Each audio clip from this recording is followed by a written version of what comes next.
আসসালামু আলাইকুম রাহমাতুল্লাহি ওয়া বারাকাতুহু। সুপ্রিয় সম্মানিত দর্শক শ্রোতা, আশা করি মহান রব্বুল আলামিনের দয়ায় আপনারা সকলেই ভালো আছেন। আজকে হযরত ফাতেমা রাদিয়াল্লাহু তাআলা আনহার থেকে একটি ঘটনা বর্ণনা করব। ঘটনার শিরোনাম হচ্ছে খলিফা নির্বাচন। হযরত ইবনে আব্বাস রাদিয়াল্লাহু আনহু বর্ণনা করেন, আমি আব্দুর রহমান ইবনে আউফকে কোরআন শরীফ পড়াচ্ছি। যে সে সময় বড়রাও ছোটদের কাছ থেকে ইলম শিক্ষা করতেন। একদিন আব্দুর রহমান এলেন। তিনি আমাকে তার জন্য অপেক্ষারত অবস্থায় দেখলেন। আর এটি ছিল উমর ইবনে খাতাবের সর্বশেষ হজ। আব্দুর রহমান আমাকে বললেন, এক ব্যক্তি উমর ইবনে খাতাবের কাছে এসে বলল, অমুক ব্যক্তি বলছে যদি উমরের ইন্তেকাল হয়ে যায় তাহলে আমি তালহা বিন উবাইদুল্লাহর কাছে বাইয়াত গ্রহণ করব, আল্লাহর শপথ।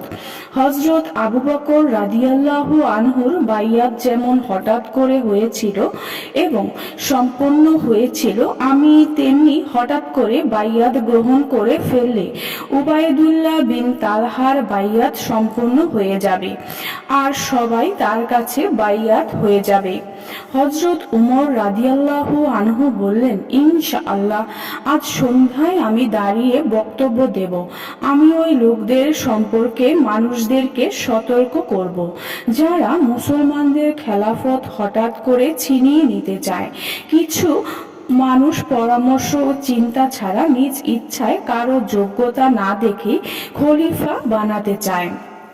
হযরত আব্দুর রহমান ইবনে আউফ রাদিয়াল্লাহু আনহু বলেন, আমি উমর রাদিয়াল্লাহু আনহুকে বললাম, হে আমিরুল মুমিনিন, আপনি এরকম করবেন না, কেননা হজে অশিক্ষিত ও সাধারণ মানুষেরা আসে।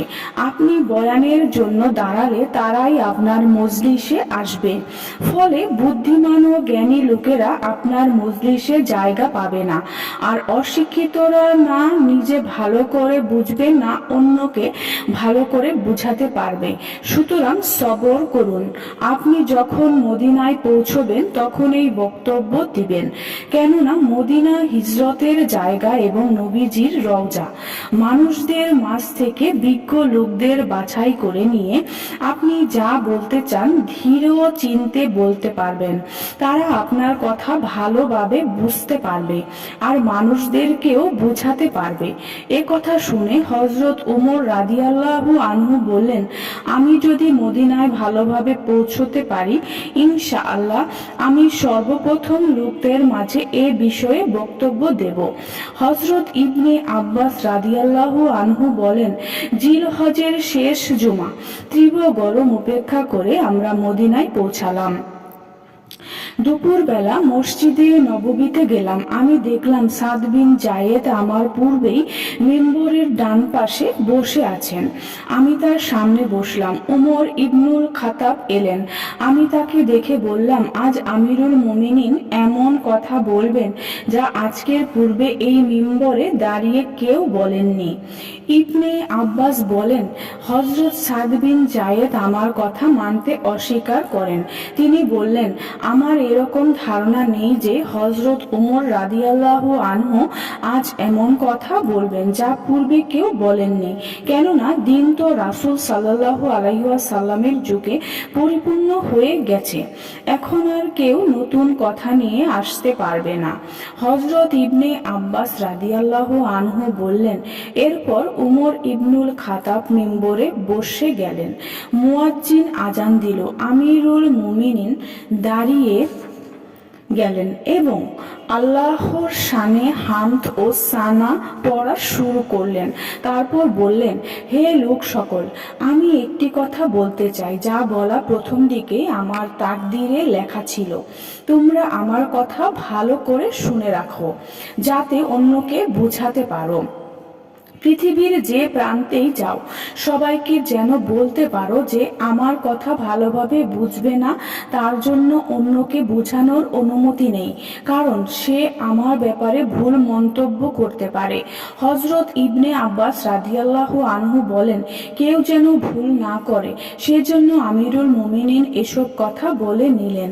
হজরত উমর রাদিয়াল্লাহু আনহু বললেন, আল্লাহ তাআলা রাসূল সাল্লাল্লাহু আলাইহি ওয়াসাল্লামকে সত্য দিন সহ আমাদের কাছে পাঠিয়েছেন আর তার উপর নাজিল করেছেন শ্রেষ্ঠ কিতাব আল কোরআন। এই কিতাবে জিনাকারীকে কঙ্কর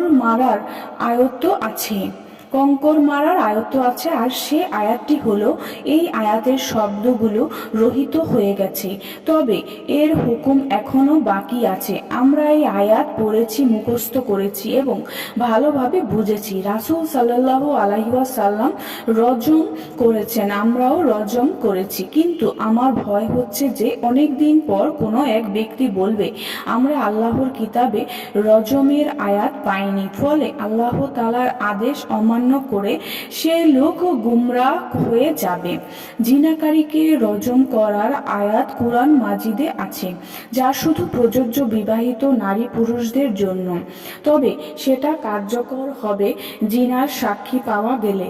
তাই কোনো গর্ভবতী মহিলা জিনার স্বীকারোক্তি দিলে বা কোনো নারী বা কোনো পুরুষ জিনার স্বীকারোক্তি দিলে একে শরীয়তের দৃষ্টিকোণ থেকে রজম করা আবশ্যক।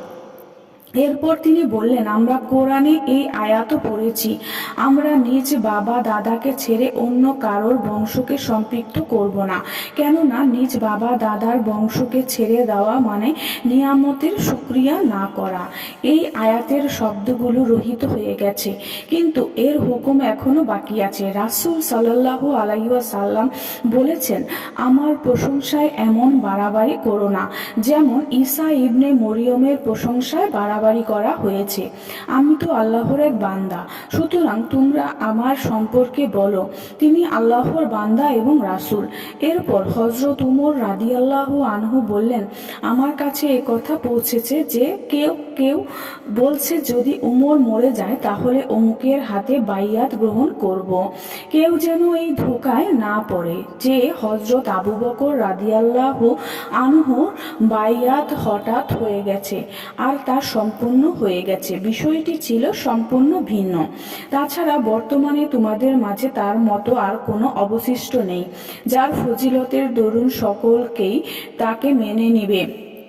সকল নবীজি ইন্তেকাল করলেন, তখন আমাদের মাঝে যেসব ঘটনা সংঘটিত হয়েছিল তা ছিল এমন: হজরত আলী, হজরত জুবাইর এবং কিছু সংখ্যক লোক হজরত ফাতেমা রাদিয়াল্লাহু আনহার ঘরে রয়ে গেল।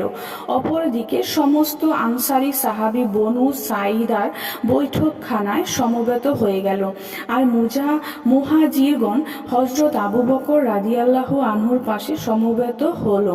সে সময় আমি বললাম যে, হে আবু বকর, আসুন আমরা আনসারী ভাইদের কাছে যাই। একথা বলে আমরা তাদের উদ্দেশ্যে রওনা দিলাম। পথিমধ্যে দুজন ভালো মানুষের সাথে আমাদের সাক্ষাৎ হয়। একজন হলো ওয়াইস আনসারী আর অপরজন হলো হযরত মাআন। এরা আমাদেরকে আনসারীদের কর্মসূচির বিস্তারিত খবর দিয়ে বলল, আপনারা কোথায় যাচ্ছেন? আমি বললাম, আনসারী ভাইদের নিকট যাচ্ছি। একথা শুনে তারা বলল, আনসারীদের নিকট যাওয়ার দরকার নেই, বরঞ্চ আপনারা নিজেরাই একটি সিদ্ধান্ত নিয়ে নিন। আমি বললাম, আল্লাহর শপথ, এটা হতে পারে না, আমরা নিশ্চয়ই তাদের নিকট যাব। পরিশেষে আনসারীদের মজলিসে উপস্থিত হলাম। সেখানে সকল আনসারী উপস্থিত আছে, মাঝে চাদর গায়ে জড়ানো একজন বসা। আমি জানতে চাইলাম ইনি কে? লোকেরা বলল, ইনি সাআদ ইবনে উবাদা রাদিয়াল্লাহু আনহু। আমি বললাম, তার কি হয়েছে? উত্তর এলো, তিনি অসুস্থ। যখন আমরা দুজন সেখানে বসে পড়লাম তখন তাদের মাঝে একজন বক্তব্য দেওয়ার জন্য দাঁড়ালো। হামদ ও সানার পর সে বলল, হে আমার আনসার গোত্র, আমরা আমরা হলাম দ্বীনের সাহায্যকারী দল। হে মুহাজিরগণ, আপনারা হলেন আমাদের রাসূলের দল। আপনাদের কিছু সংখ্যক লোক এমন কিছু কথা বলেন, মনে হয় আপনারা আমাদেরকে কোনো পাত্তাই দিতে চাচ্ছেন না, খেলাফতের বিষয় থেকে আমাদেরকে দূরে রাখতে চাচ্ছেন। শেষ যখন বক্তব্য শেষ করলো তখন আমি কিছু কথা বলতে চাইলাম, মনে মনে কথার বিষয় সাজিয়েও নিলাম, কিন্তু হযরত আবু বকর রাদিয়াল্লাহু আনহু আমাকে সম্বোধন করে বললেন, হে ওমর, আপন স্থানে আরাম করে বসে থাকুন। এ কথা শুনে তার কথা উপেক্ষা করে কিছু বলা আমার পছন্দ হলো না। হযরত আবু বকর রাদিয়াল্লাহু আনহু দাঁড়িয়ে চমৎকার বক্তব্য পেশ করলেন। আমি যেসব কথার জন্য ভেবেছিলাম সেসব তার বক্তব্যে এসেছে। সাথে সাথে এমন কিছু কথা এসেছে যা আমার কল্পনায়ও ছিল না। তার বক্তব্যের কথাগুলো ছিল এমন, হে আনসার গোত্র, তোমরা নিজেদের জন্য যেসব হকের বিষয় উচ্চারণ করেছ তোমরা অবশ্যই এর হকদার, এতে কোনো প্রকার সন্দেহের অবকাশ নেই। কিন্তু একটা বিষয় সকলেই অবগত যে গোটা আরবের শ্রেষ্ঠ বংশ কুরাইশ, তাদের মান মর্যাদা সর্বোচ্চ। কাজে আমি খলিফা হিসেবে দুজনের কোনো একজনকে পছন্দ করি। তারা হলো হযরত উমর ইবনুল খাতাব ও আবু উবায়দা ইবনুল জাররাহ। অতএব তোমাদের পছন্দ মতো দুজনের যে কোনো একজনের হাতে বাইয়াত হয়ে যাও। হযরত আবু বকর রাদিয়াল্লাহু আনহুর বক্তব্য শুনে হযরত উমর রাদিয়াল্লাহু আনহু বললেন, হযরত আবু বকর রাদিয়াল্লাহু আনহু এই প্রস্তাবটি ছাড়া আর কোনো কথাই অপছন্দ হয়নি। আল্লাহর শপথ, যদি বিনা অপরাধে আমার গর্দান উড়িয়ে দেয় সেটাও খলিফা হওয়ার চেয়ে আমার নিকট অধিক প্রিয়। কেননা হযরত আবু বকর রাদিয়াল্লাহু আনহুর উপস্থিতিতে আমি আমির হব, এটা হতেই পারে না। এরপর আরেকজন আনসারী সাহাবী দাঁড়িয়ে গেল। সে বলল, আমার নিকট এ সমস্যার সুন্দর সমাধান রয়েছে। সেটা হচ্ছে, হে কুরাইশ গোত্র, একজন আমির আমাদের মধ্য থেকে হন, আরেকজন আমির আপনাদের মধ্য থেকে হন। এরূপ করা হলে আর কোনো সমস্যা থাকবে না। তার এ কথা বলার পরে শোরগোল আরম্ভ হয়ে গেল।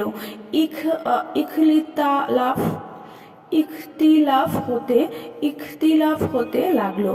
আমি তখন বললাম, হে আবু বকর, আপনি হাত বাড়িয়ে দিন। তিনি হাত বাড়িয়ে দিলে প্রথমে আমি তার হাতে বাইয়াত হই, পরে মুহাজিরগণ বাইয়াত হন, অতঃপর আনসারীরাও বাইয়াত হয়ে যান। আল্লাহর শপথ, আমরা যত কিছু করেছি এর মধ্যে হযরত আবু বকর রাদিয়াল্লাহু আনহুর বাইয়াত থেকে অধিক কার্যকর কোনোটি হয়নি। বিশেষ করে তার বাইয়াতের ধরা আমি আরম্ভ করেছি এজন্য যে আমার আশঙ্কা ছিল, যদি আমরা আনসারকে এভাবে রেখে চলে আসি তাহলে তারা যে কোনো একজনকে আমির মেনে বাইয়াত গ্রহণ করবে, যেটা পরে বড় ধরনের সমস্যার সৃষ্টি করত। সুতরাং বাইয়াতের বিষয়ে তোমরা একটি মূলনীতি শোনো। যে ব্যক্তি মুসলমানদের পরামর্শ ছাড়া কোনো আমিরের কাছে বাইয়াত হবে তার বাইয়াত শরীয়ত অনুযায়ী গ্রহণযোগ্য হবে না। সে আমিরের বাইয়াতের কোনো মর্যাদা হবে না। বরঞ্চ আশঙ্কা রয়েছে যে যদি তারা হক বিষয় না মানে তাহলে শরীয়তের বিধান অনুযায়ী দুজনকে হত্যা করা জায়েজ রয়েছে। হযরত সাঈদ ইবনুল মুসাইয়িব থেকে বর্ণিত রয়েছে যে দুজন খলিফার প্রস্তাব যিনি করেছিলেন তিনি হলেন হযরত হুবাব ইবনে মুনজির রাদিয়াল্লাহু আনহু। সুপ্রিয় সম্মানিত দর্শক শ্রোতা, আজকের ঘটনাটি এই পর্যন্তই। ঘটনাটি যদি ভালো লেগে থাকে অবশ্যই চ্যানেলটি সাবস্ক্রাইব করবেন, লাইক করবেন, কমেন্ট করবেন এবং বেশি বেশি শেয়ার করে দিবেন। সবাই ভালো থাকবেন। আল্লাহ হাফেজ।